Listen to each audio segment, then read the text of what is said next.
মাগরিবের নামাজের পরে হাসবুনাল্লাহু নি'মাল ওয়াকিল এই দোয়াটা যদি 33 বার করে পাঠ করতে পারে, আল্লাহ পাক নগদে তাকে 4টা পুরস্কার দান করে দেয়। যেরকম সুবহানাল্লাহ।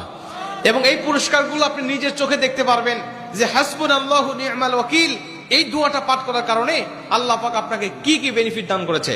1 নম্বরে আল্লাহ পাক আপনার দুশ্চিন্তা, আপনার টেনশন আল্লাহ পাক দূর করে দিবে। আপনি যত বড় দুশ্চিন্তা থাকেন না কেন, আপনার টেনশন আপনাকে একদম শেষ করে দিচ্ছে। আপনি যদি হাসবুনাল্লাহু নি'মাল ওয়াকিল মানে আল্লাহ আমার জন্য যথেষ্ট, আল্লাহ আমার জন্য অভিভাবক হিসেবে যথেষ্ট, আপনি যদি দোয়া করতে পারেন, আল্লাহ পাক বলেন যে আমি আল্লাহ পাক তার টেনশন, তার দুশ্চিন্তা একেবারে দূর করে দেই। এটা হলো প্রথম নম্বর বেনিফিট।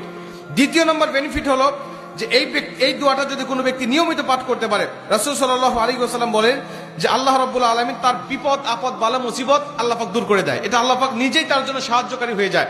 বিপদ আপদ বালা মুসিবত তার সামনে আর কিচ্ছু রাখে না। আপনি যত হাসবুনাল্লাহু নি'মাল ওয়াকিল পাঠ করবেন, তত আল্লাহ পাক আপনার সামনে থেকে বিপদ বালা মুসিবত দূর করে দিবে। এটা হলো 2 নম্বর। 3 নম্বরে নবীজি সাল্লাল্লাহু আলাইহি ওয়াসাল্লাম বলেন যে ব্যক্তি হাসবুনাল্লাহু নি'মাল ওয়াকিল বেশি বেশি পাঠ করবে, আল্লাহ রাব্বুল আলামিন সে যদি কারোর দ্বারা জুলুম শিকার হয়ে থাকে, সে মাজলুম, তার উপরে কেউ জুলুম করেছে, তার উপরে কেউ কষ্ট দিয়েছে, তাকে এই কষ্টটা সে পেয়ে আল্লাহ পাকের কাছে হাসবুনাল্লাহু নি'মাল ওয়াকিল পাঠ করেছে, আল্লাহ পাক বলেন নিজেই আমি ওই মাজলুমের পক্ষে হয়ে যাই, জালিমের বিপক্ষে আমি আল্লাহ নিজের অবস্থানটা দাঁড় করা দেই। যেরকম সুবহানাল্লাহ। ভাই, আল্লাহ যদি আপনার পক্ষে দাঁড়ায় যায়, আপনার কিছু লাগে? আল্লাহ যদি আপনার জন্য সাহায্যকারী হয়ে যায়, আর কিছু লাগে? আপনাকে কোন জালিম আপনার উপর জুলুম করছে, আপনি হয়তো বা সেই জালিমের কাছে আপনি কিচ্ছু না, একেবারে তুচ্ছ, কিন্তু আল্লাহ তো তার থেকে অনেক বেশি শক্তিশালী।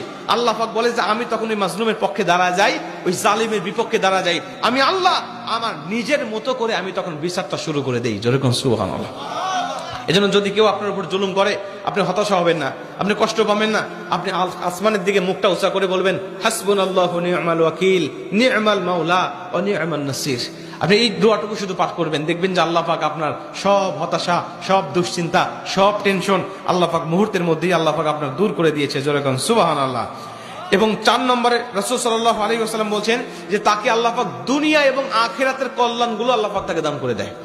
দুনিয়াতে যত কল্যাণ, যত খারাপই আছে এগুলো দূর করে দেয়, কল্যাণগুলো আল্লাহ পাক দান করে দেয়। আবার আখিরাতের যত কল্যাণ লাগবে আপনার সব কল্যাণগুলো আল্লাহ পাক আপনাকে দান করে দিবে।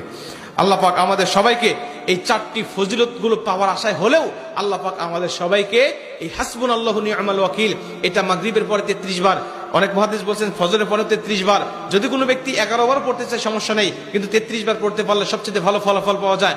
আপনারা অধিকাংশ 33-এর অধিক পড়লেও কোনো সমস্যা নেই। এক কথায় যে ব্যক্তি হাসবুনাল্লাহু নি'মাল ওয়াকিল বেশি বেশি পাঠ করবে, আল্লাহ পাক তাকেই এই ফজিলতগুলো দান করবে। যেরকম সুবহানাল্লাহ।